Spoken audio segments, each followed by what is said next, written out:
Getting to know a place is one of the best parts of the adventure of travel, and you can tell a lot about an area from its craft beer scene. We speak with craft beer writers about what's worth checking out in beer cities all over the country. From visiting the can't-miss breweries in the area to checking out festivals that show beer communities at their finest, on each episode we get a better look of the local beer scene from a national perspective. Beer with Strangers starts now. Welcome to Beer with Strangers, Microhistory Edition. I'm Tony Russo. Each week we talk to someone about a different place, a different beer destination. But occasionally we do these microhistories where we talk about the history of an area.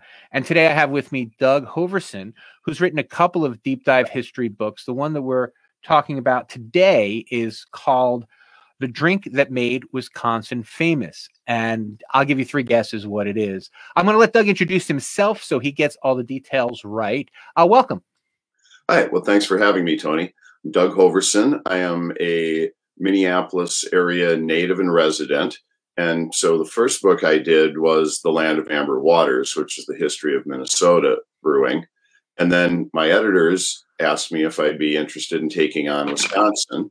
And I asked them if they were crazy. I mean, that could take 10 years and it could be twice as big a book. So it took 11 years and it was at least twice as big a book. So the 11 years got carved out of the day job. I'm a high school history and government teacher by trade and coach a little bit of debate and track on the side. And my family occasionally sees me emerge from the office. I want to quick ask you about your publisher. Who was the publisher of both books? It was the University of Minnesota Press. Mm-hmm. It was logical enough for the Minnesota book, but it turns out in the university publishing world, there really isn't a link between the state and the topic. I've got a very nice book on Minnesota railroads by the University of Oklahoma Press. And so do you pitch these books to them? Is that how it works? I mean, this one they asked for, but the railroad, for instance, do you just pitch it to different university presses? Or I didn't write the railroad book. Oh. But in this particular case, I had a chance meeting at a brew pub and was talking to one of the brewers and told him that, maybe I was going to write a book on the history of Minnesota brewing someday. And he had previously worked for University of Minnesota Press, and he gave me the name of one of the editors over there. Wow. So we had lunch. He was convinced I wasn't a total fraud, so they gave me a chance at it. And so I really don't have one of those classic author struggle stories where I pitched a book to 50 publishers and they all turned me down, and number 51 gave me a chance. I don't have any rejection letters. Oh, that's fantastic. Lucky you. Very lucky. My first beer book, which was called Eastern Shore Beer, I got the weirdest rejection letter I ever got because I had sent them a pitch for a book and they sent back, no, but would you like to write a different book? So I had done a deep dive onto one particular brewery, and it was, 70,000 words. And they're like, that's not at all what we do. But because it's the history press. So it's just one of those, like, almost like a half a picture book. But that was the closest I ever came to having your experience, where it was just, well, no, not this one, but something else if you want. So that's very cool. And once you get one, it's easier. Like anything else, the first one's the hardest one. And then after that. Well, and I think also I learned a lot more about the writing. I learned some of the things that I didn't necessarily need to research, and not every ownership change in a brewery in 1870 is absolutely essential to the story. Eventually, readers would get kind of tired of hearing who the new vice president of the corporation was. And so how do you, because Wisconsin it's a massive undertaking, and when you're writing about that, where do you start? Like, do you just start looking in general, or did you try to do chronologically? I first started with the available general sources. I started with a couple of basic histories of Wisconsin.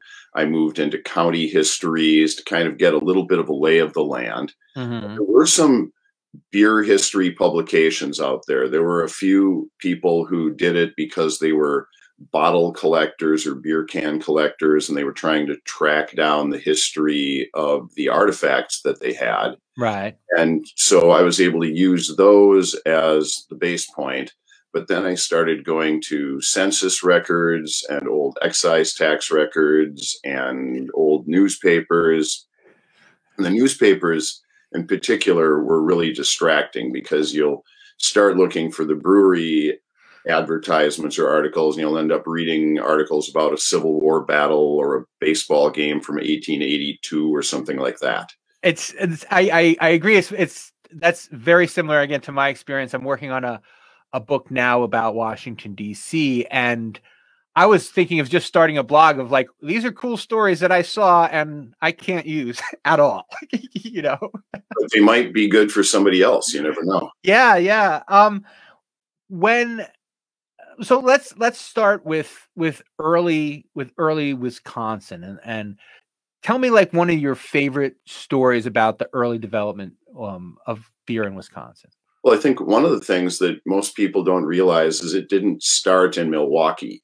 The first breweries were in the lead mining country down in the southwestern part of the state, so really closer to Dubuque than anything in Milwaukee. So Mineral Point and Elk Grove and a couple of those little tiny mining towns had Welsh miners that didn't want to be without their ale, and it wasn't really going to make any sense to ship it from anywhere else, so they started brewing it locally.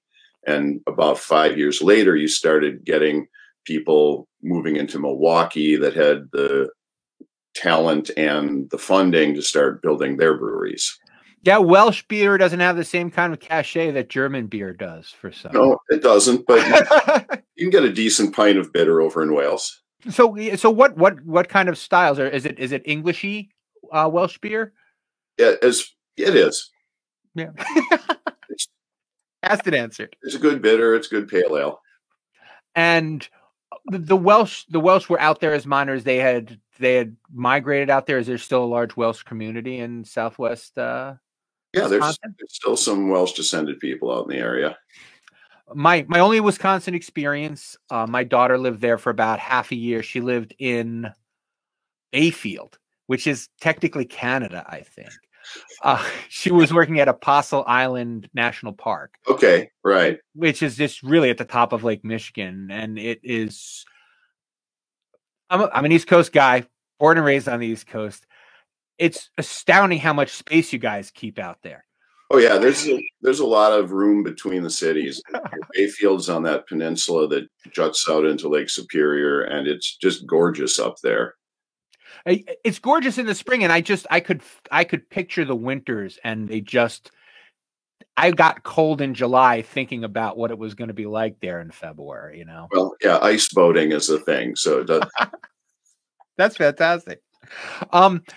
So is the story of Wisconsin beer a primarily German story, or is it more like a combination of this kind of Welsh and German and all the different immigrants? Well, when it started out, the Welsh were primarily in that southwestern part, and the Germans are going to move in because Wisconsin is opening up as a state right at the heart of that 1840s, 1850s mass migration of Germans. Right. And a lot of them are coming with money, they're coming with skill, and the Wisconsin lands are open.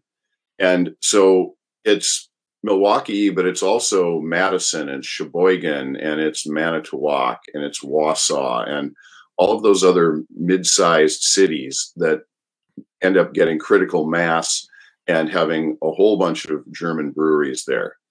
There were a couple of outposts, though, of English ale brewing. There were enough of everybody in Milwaukee, so there were a few ale brewers there.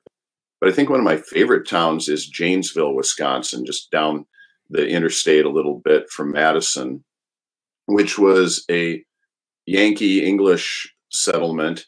And most of the brewers there were ale brewers. And, they were very good ale brewers. Their beers were exported for several states, but they were also the classic English ale brewers, in that they would have several different types. They'd have an IPA, they'd have a stock ale, they'd have a pale ale, a porter, a brown stout. It would be fun to time travel and go back 150 years and see if those taste like what we expect them to today. Yeah, because I would expect they're still doing open fermentation, so there's going to be weird flavors. Yeah, most of what I've been able to find out about the fermentation is that they were using what they had back in England. Though as you get to the 1880s, they're starting to buy the new equipment and they're starting to use the vacuum tanks and things like that. So they're taking advantage of modernization, often right after a fire. Because the old brewing was more dangerous. Oh, it was much more dangerous because you've got fire providing the heat, fire providing light. You've got grain dust, a wooden building, stables with hay and fodder for the horses. What could go wrong? And now the Germans, if I recall, right, they were moving out. There was a war, right? They were. Well, they were caught up in the German Revolution of 1848, right? With the big political dispute there. If you were on the wrong side, it was a good idea to get out. And there was kind of a civil war between some of those smaller German states, and a lot of them left to get out of the army. And this is why we get a middle and upper middle class as opposed to the Irish poor, right? Right. They were able to get out. And again, many of them had training in something. Several of the brewers, of course, were trained as brewers, but there were a lot of them that had trained as coopers or something in a related field. So they were able to start a business much more rapidly. And was the appeal of Wisconsin just the fact that it was becoming a state? Was it just the land was cheap? What's the appeal to make that kind of move? Because I drove out there, and it was a for real drive, and it's 2020, 2021 now. So that's a big move out there. It was, but Wisconsin had some advantages because lake transport had been open since the Erie Canal. So there were 15, 20 years worth of experience getting in that way. They could go down the Ohio River and then come up the Mississippi. And that would be how you'd get settlement in a city like La Crosse, which had lots of brewers. Mm-hmm. And some would come overland. But when they got there, they discovered the water was tasty, which helped a lot for beer. All that flowing through limestone gets you a lot of the right minerals you need for good brewing water. Mm-hmm. It was a great place to grow barley. And for a couple of decades, it was also a pretty prominent hop growing region right around the Wisconsin Dells area for a few counties. So the resources were there. There was a population there who was ready to drink it. And if you couldn't sell enough there was always nearby Chicago. And I've always been really interested in this kind of tipping point where all of a sudden it's lagers. Like all of a sudden ales just kind of start to fall out of favor. And then, it's almost like pop. This is now German beer is American beer. Right. And that really, especially in the upper Midwest, where ale never really got a footing as much as it did on the East Coast, mm-hmm. It was easy to convert. It was a popular beverage. It was a refreshing beverage. And I think that set it apart from ale. You had to wait a little longer for it to lager, of course. But once the brewers had enough equipment to make it properly, it was going to be the fan favorite. And I do want to ask a little bit about that. Like we had spoken before, I don't think this part was recorded about the changing hands. Was there a big consolidation at one point, like in the mid 1800s before? The 1800s is mostly a period of growth because you're going to have that initial pioneer surge. Uh-huh. There's going to be another one right after the Civil War, where you get some of the returning veterans who were given land in Wisconsin. There's a lot of disposable income for people to buy beer. So there's another real explosion of breweries, and we get to that famous number, the 4,131 in the country in the early 1870s. And then after that is when there starts to be some consolidation and shrinkage. There wasn't as much buying out of each other's breweries, though there was some of it, but a lot of it was simply the founding generation is getting old. Maybe they've got kids that want to take it over, but maybe they don't. And some breweries just couldn't afford to spend the money on the new equipment. And the final nail in that coffin is really the full expansion of the railroad network and the advent of bottled beer, because now a tavern can get Pabst, Schlitz, Blatz pretty cheaply, and they can get it fresh. It's going to have that name brand character, which is starting to be a thing. Really, by the 1880s, you're starting to see the number of breweries decrease. I want to quick go back to the Civil War. I interviewed someone whose name escapes me right now, and they had written about Southern beer, maybe Chattanooga. But one of the things that they were talking about was how the Civil War brought lagers to the South. Did you come across anything like that in your research? I didn't really see much of that specifically with the Civil War. I did see a fair amount of evidence of northern breweries shipping to the South beforehand, even. Some in Wisconsin, of course, and even a couple of Minnesota brewers using the river. But I think a lot of that was because the water in the South tended to not be as swift flowing, didn't go over the right minerals. So the water just wasn't as good for brewing. And I think after the Civil War, you get some of the increased technology where you're able to do more water treatment and purification. So it becomes economically and technically better to brew beer in the South. When you were talking about, I'm sorry, I didn't mean to derail you. I wanted to talk about more about the consolidation, but that just rang my bell. You'd mentioned the Welsh beers and how you'd like to try them. Are there any disappeared German breweries that really pique your interest? Again, if you were a time traveler, what are some of the breweries that you think we may have missed out on in the 20th century or late 20th century? Yeah, that's a great idea, because I think about that all the time. One of the things I'd like to do is go back to the 1870s or 80s for Bach release time.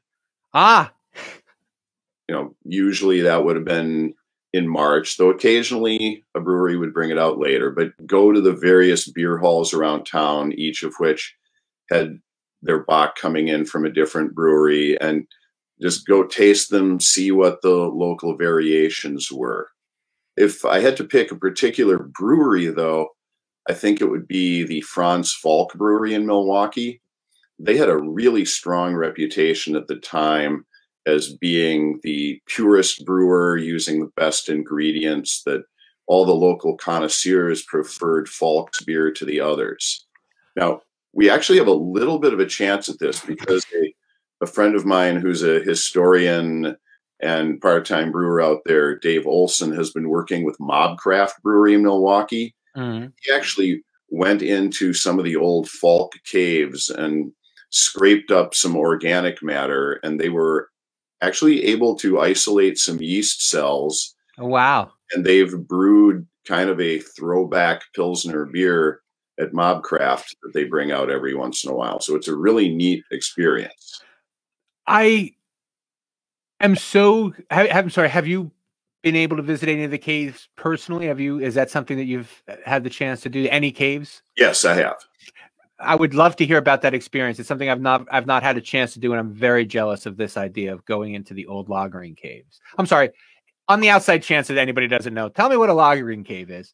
Right. Tell me how awesome it is to go into one. Sure. Of course, the German verb lager means to store, and lager beer is beer that has been aged in some sort of cool place, because the lager beer yeast throws off some off aromas that you need to get rid of, and that just takes time.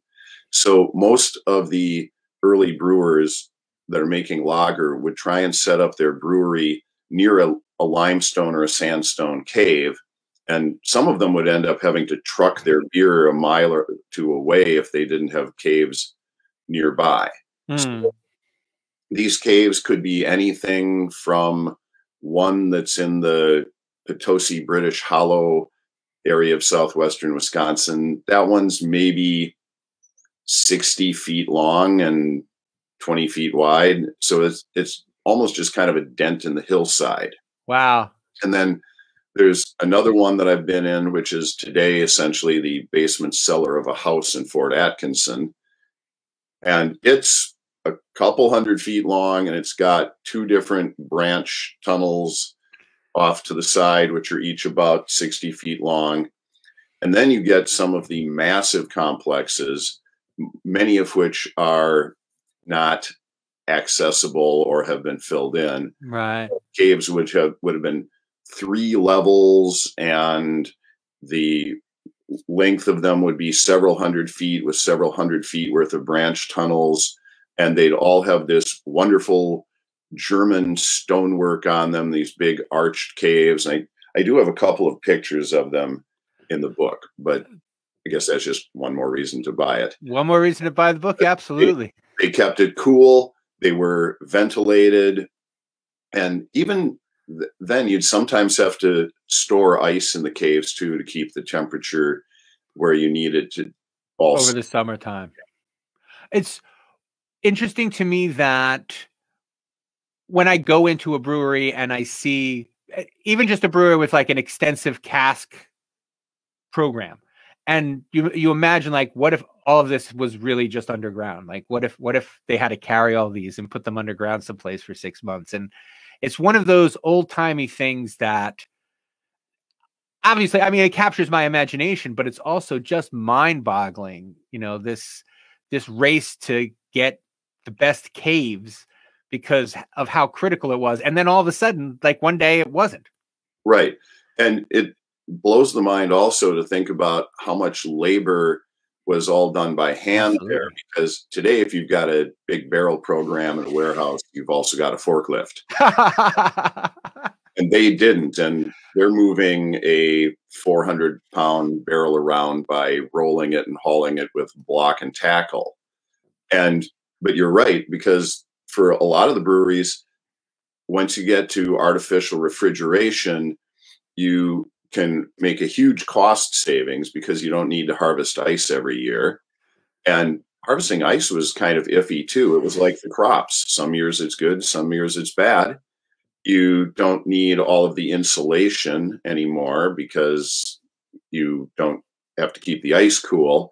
You don't need all the space that the ice occupies. So when breweries can start putting in the artificial refrigeration in the 1890s, it begins to mean you can put a brewery anywhere. You're not necessarily tied into a cave location or the water supply as much anymore. And tell me about that transition. And tell it to me like I haven't heard the story before. Why do we refrigerate beer? You know, what's because there's a race and then the race is over, right? So we need to refrigerate beer because it's got a limited shelf life. Beer, especially lager beer, really needs to be fresh. And I think we sometimes forget that in these days of, 3-year-old barrel-aged imperial stouts. Right. But the best lager beer is going to be fresh. It needs to be very carefully handled. And the refrigeration is a matter of keeping it cool while it conditions and keeping it cool in the brewery while it's stored. And for the biggest shipping breweries like Anheuser-Busch and Pabst and Schlitz, it has to be refrigerated in the rail cars as well. So there's additional technology required for that. And the developing this technology becomes something that brewers catch on to pretty quickly. They do. If they've got the money to do it, they definitely want to make that transition. And again, there were a lot of brewery fires in the 1870s and 80s, and I'm not alleging anything here. But some of them were very conveniently timed. So they were able to say, okay, well, if we have to rebuild, we may as well rebuild with the new equipment. And that means either steam or electric powered boilers instead of open fire kettles. It means your brewery might be fully powered like electricity, which Blatz did after a big fire. So they made that jump. And that's going to be part of what's going to leave some of the smaller brewers behind. Though some of them were able to afford it too. The big companies, Corliss, Lindy, some of the other big industrial firms made smaller units. So there's some comparison with the early days of craft brewing when the big manufacturers weren't really making craft brew sized equipment. So they had to do the Franken brewery and the dairy equipment and whatever other random fabricated materials they could get. Now, why does Wisconsin Wisconsin stands out more? I mean, Wisconsin stands out. I guess that's enough. That's enough of a way to say it. Why does Wisconsin stand out? With, I guess, except maybe Colorado, right? With Coors eventually coming to Colorado, but we think of Wisconsin beer very specifically, and Kentucky had plenty of beer. Delaware had lots of great big breweries. But when we think of Wisconsin, we think of Wisconsin beer? Why do you think that is? When we think of lager, we think of Milwaukee beer. I mean, there's one baseball team called and I think part of it was the natural advantages of the resources that we talked about. It was centrally located and it had a good railroad network. But I think a big part of it was the management and merchandising genius of some of those early brewers. Captain Fred Pabst was not at all shy about getting his name in the papers and promoting events. And Pabst and Schlitz, and to a slightly lesser extent, Blatz, were very aggressive about getting their depots in other cities, about making sure they had accounts in taverns all over the country. And by the 1890s, Pabst and Schlitz are making the move into New York. They're setting up pavilions at Coney Island. Pabst has a big place right off Columbus Circle in New York City. So they have become a national brand, and they are among the earliest ones that are in any industry that are making name branding really important. When you bought something from the Sears catalog, it was Sears brand. The manufacturer didn't really matter. Right. But for beer, those family names on it were absolutely critical. I'm pulling a story out of my head from so far in the past. I could get it wrong, but the Pabst Mansion, right? There was just something recent with the Pabst Mansion. They didn't, am I making that up? The Pabst Mansion is restored and open for tours. And so, yeah, I'm so sorry to throw something at you that I don't know the answer to or can't even help you. I thought that the company had made some sort of donation of old brewing things that they had found. That's possible. I mean, Pabst has been doing a number of things recently. The old brew house is now a hotel, and there was a church which had been in the neighborhood for a while, and Pabst bought it for offices and space, which had recently been converted into a brew pub and a test brewery where they were trying to recreate some of the old recipes, like a pre-prohibition double bock and some things like that. Oh, wow. So the Pabst name has been in the news a lot recently. And we are actually already running up against it. That was pretty easy, huh? Before we go too much farther, I want you to, is there a story that everyone needs to know about this? Like what's the story that when you tell it at talks, people are shocked, even if they know about beer? Well, there's some little ones. I think one of my favorite of the little ones is that there was actually brewery sabotage going on in the 19th century. They'd either come in and throw stuff in the tanks to try and knock out the beer, or they'd drain the tanks. Most of these we didn't find out who ever did it. we don't know if it was prohibitionists or rival brewers. Oh, that's funny, because you could blame the prohibitionists at the time, couldn't you? It was, yeah, that was a likely target too. That's fantastic. Well, we are up against it now, so we're gonna call it a day. At the end of each show, I ask my my guests to close the show by saying, "Drink what you like and be happy." So if you would just introduce yourself again and say, "Drink what you like and be happy." Before we do that, I'm sorry, do you have any social things? Where can people get your books? Where can people find your work? All of those things. Sure. My books are available from your local independently owned bookstores. They are online at your various major retailers as well, but hopefully you can support your locals. And I write for various other publications. The Good Beer Hunting publication online has some great work across a wide variety of subjects in the field. And I write for various, there's actually one called Brewery History. It's an English publication. So I'm available online. Google the material. It's out there. But, and we'll have links in the show notes. And that's all we have. So thank you so much for joining us. And remember, until next time, this is Doug Hoverson, and drink what you like and be happy. All right, we'll see you, folks. Beer with Strangers was produced mostly by Dumb Luck. If you have a recipe, pairing, or brewery you think we should know about, reach out to us on stateofthebeer.com. If you like the show, please make sure you subscribe. And if you really like it, tell someone else who you think might like it as well. The State of the Beer is strong.